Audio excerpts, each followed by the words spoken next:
live in a palace. He lived in a cave high up in the mountains of Greece. When he was a child, his father's throne had been seized by the cruel King Peleus.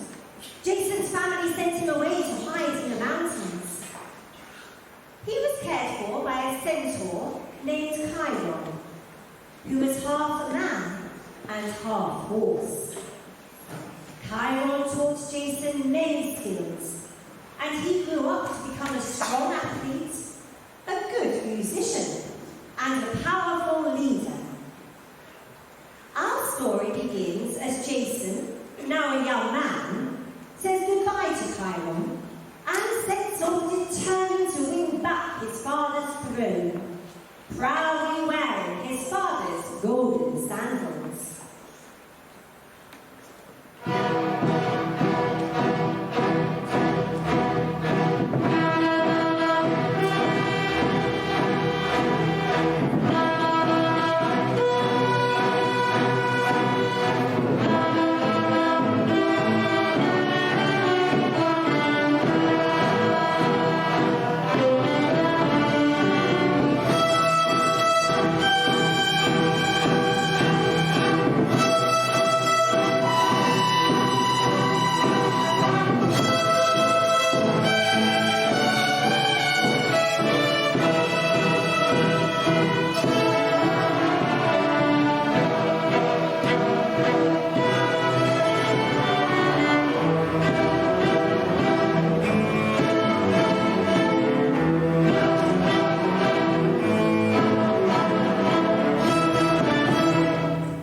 Jason reached a river that was flowing fast across his path, roaring angrily.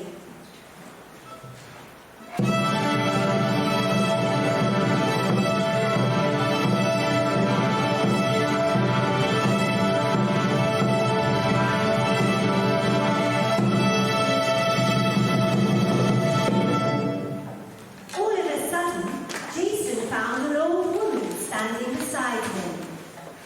"What are you doing?" she asked. "I am going to win back my father's throne from the wicked King Peleus," Jason replied. "If you are strong enough to do all that, then you are certainly strong enough to carry me over the river," said the old woman.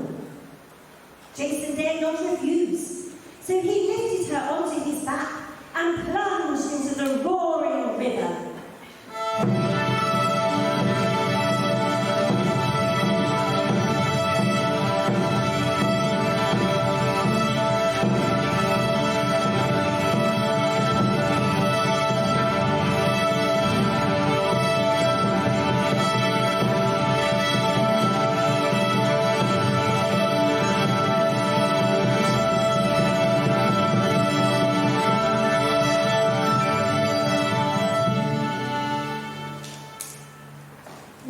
crossing the river, Jason's foot got caught in a crevice unexpectedly.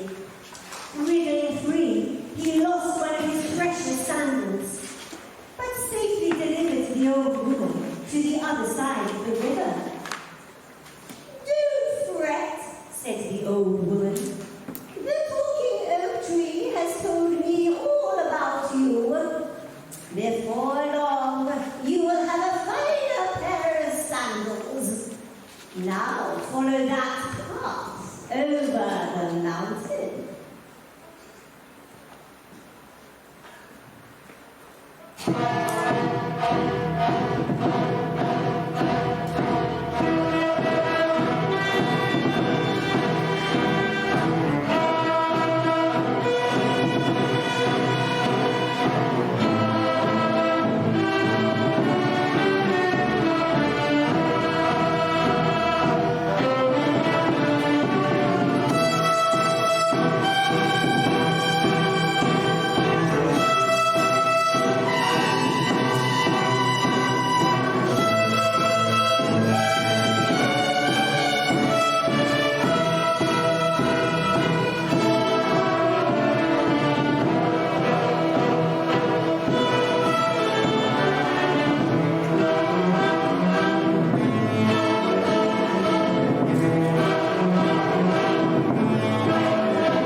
Jason continued and reached the land ruled by King Peleus. "Where can I find the king?" he demanded from an old man sitting by the mountain path. "At the sacrifice of the great black bull," replied the man. "Follow the smoke." Jason came to a large gathering of people in front of a burning pyre. The crowd parted and started to murmur as Jason approached. The king was furious.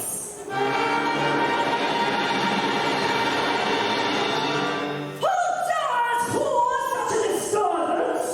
he growled, glaring at Jason. As the king looked Jason up and down, he noticed his one bare foot. A look of terror came across his face. He had been warned by the talking oak tree many years ago that one day he would be overthrown by a man wearing one golden sandal. Jason introduced himself and bravely demanded the return of his father's throne. The king roared with laughter at his boldness. "I will give you back your kingdom, but only on one condition," he said with a sneer. "You must go in search of the golden fleece and return it here to its rightful place." The king chuckled quietly to himself. He had sent many young men in search of the fleece, but not one had returned. Jason decided to gather his thoughts and rested under a large oak tree before setting off in search of the fleece.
And ask him to build a boat with 50 oars. Then the voice mysteriously died away. Jason found Argos in the next village. Argos had never built such a large boat, but called together all the carpenters of the village to help him to cut down the largest trees of the ancient wood. They set to work, sawing and hammering.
Jason sent messages to all the cities in Greece, declaring that he was going to find the golden fleece, and asking for 49 brave, strong men to row the boat, named Argo, across the dangerous seas. He would call his men the Argonauts. Amongst the men he chose was Hercules, the strongest man in the whole of Greece, and Orpheus, a harpist. At last the boat was finished, but it was so heavy that even Hercules could not move it.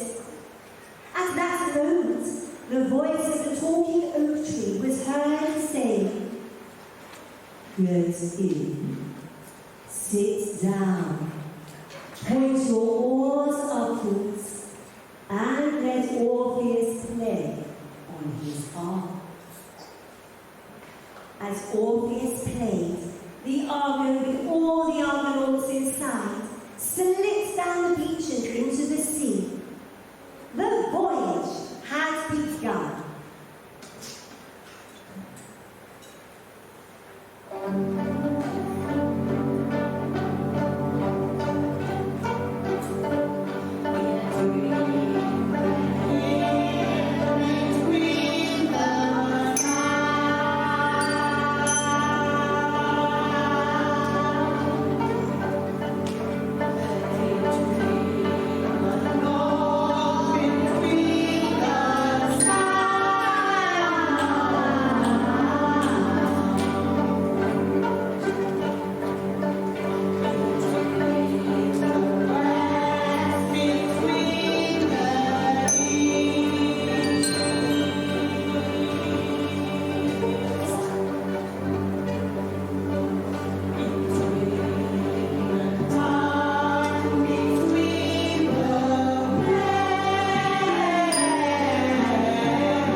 After a difficult journey, Jason and his Argonauts reached the lands of the sacred Rome and were greeted by the curious inhabitants. "I have come to ask your permission to take the golden fleece to King Peleus in return for my father's kingdom." A young girl stepped forward. Her name was Medea. To take the golden fleece, you must obtain 2 bulls that breathe fire from their nostrils. They could arrest you alive, but I think I can help you. Meet me here at midnight. It was a starry night, and the bulls were grazing peacefully in the furthest corner of the field. Medea whispered, "The ointment in this glass will protect you from being burned to a cinder." After covering himself in ointment, Jason walked forward boldly, just as streams of fiery vapors began to pour from the bull's nostrils. Suddenly, they charged! But as they saw Jason, a great change took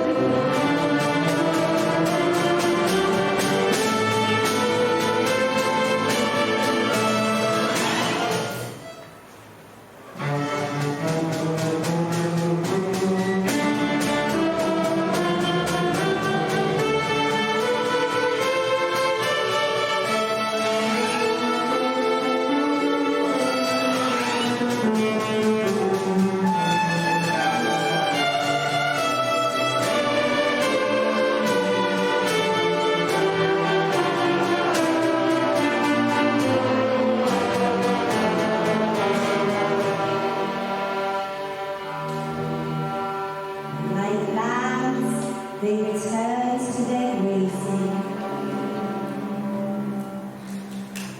Medea grabbed Jason's hand and led him through the forest, where the leaves were so dense that the moon was hidden.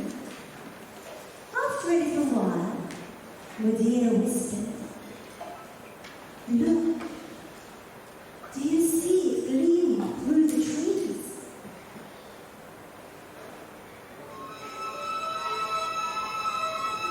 There, the radiant light shined like a blazing sun.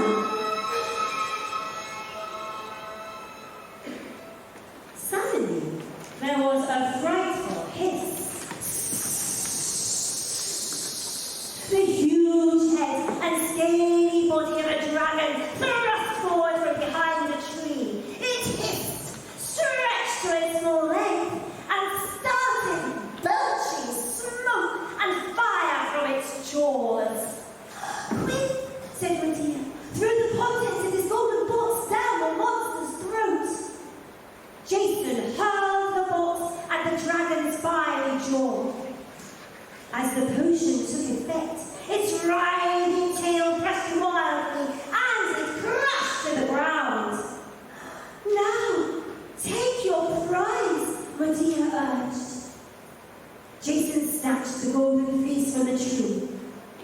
As he turned round, he was surprised to see the old woman that he had helped over the